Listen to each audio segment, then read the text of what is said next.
The Nets meshing together well. They win over the Boston Celtics last time out. That was last night. Kevin Durant going for 26, 8, and 5. James Harden, 20.7 assists. Kyrie, 15. Joe Harris, 25.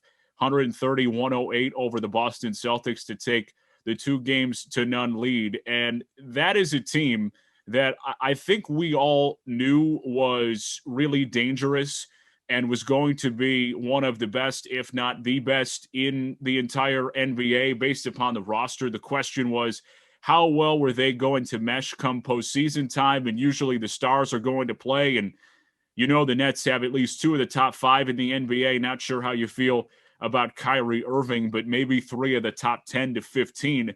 This is a team that is really well equipped. And then when you add in some of the role players that they're getting big contributions from, like Joe Harris with 25 points, yes, the Celtics have been up and down and maybe not a team that you feel so great about here in the postseason. But what the Nets have done through games 1 and 2 has been pretty darn impressive. Absolutely, especially game 2.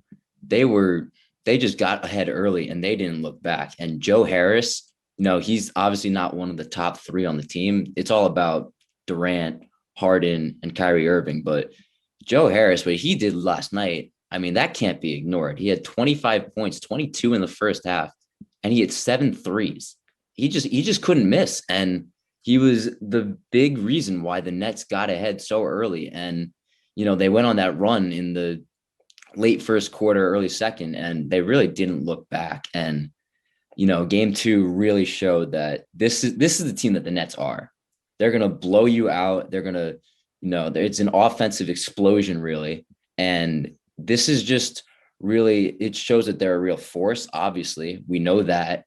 And it was a different pace from game 1. Game 1, they really didn't play so well. And then all of a sudden, just last night, they just flipped the switch. And the Celtics really just had no match for it. They couldn't stop them. And the Celtics were playing sloppy basketball all around. And you just really have to be impressed with what the Nets did last night, especially that they're getting contributions from those outside of the big 3. Yeah, the Celtics to me have been a bit of a mess for this entire year. And it's really curious, especially with the injuries now that they're having to deal with. But it's just odd with how well I think their roster was built throughout the duration of the season, and yet not getting the results. And their general manager, Danny Ainge, saying that we don't have a good enough roster and that we need to improve that. And yet he didn't really do a ton. And maybe that's not necessarily his fault. The market was not huge for the NBA trading deadline for them to make a big time move, at least with where they were in the standings and what the landscape looked like. But I really think that they are a very, very curious case. Now, I want to stay on the Nets a little bit because I think the biggest thing for them is the Joe Harris 25 points, because that to me illustrates that this is a team that has learned to play with one another. There was question, there's one basketball. What are the Nets going to do, and how are they going to be able to navigate enough touches for KD and Kyrie and Harden? And are you acquiring James Harden and playing him in a spot and in a role that will not benefit him or play to his strengths? And I don't think that's been the case at all. I think since joining the Nets, James Harden has played some of his best basketball. And yes, it has been a little less heavy on the scoring side as compared to what we saw him do in Houston. But I've been pretty darn impressed with the way that James Harden in particular has adjusted and been at the forefront of this scary Nets team. And Joe Harris taking the shots that he did, they're creating the space on the floor and creating the room behind the 3-point arc.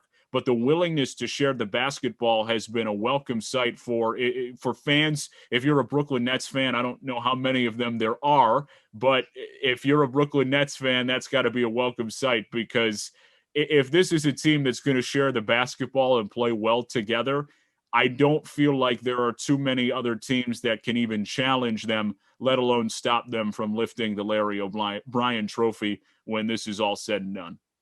Nick, I absolutely agree. I mean, obviously you mentioned the big concerns the Nets had, and James Harden, really, when he came in here, he just kind of wiped out all of those concerns.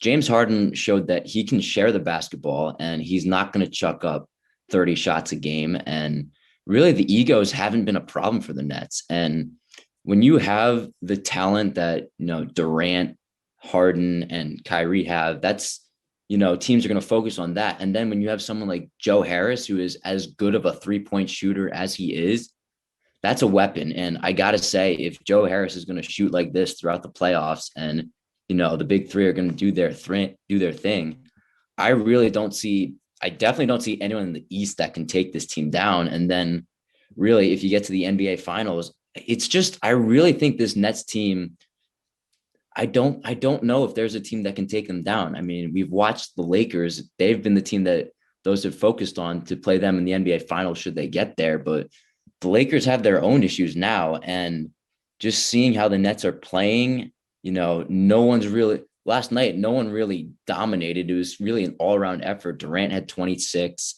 Harden had 20, Harris had 25. I really think that with the all-around contributions that we're getting right now, if the Nets continue to do this throughout the rest of the postseason, they have to be finals favorites. And I don't see anyone that can stop them. It would certainly be challenging, and you like their chances against anyone, in particular in the East, and it's so encouraging. The other thing for me, when you look at them, before we move on to the rest of the NBA playoffs, is question one: how are they going to play with each other when they're all on the floor?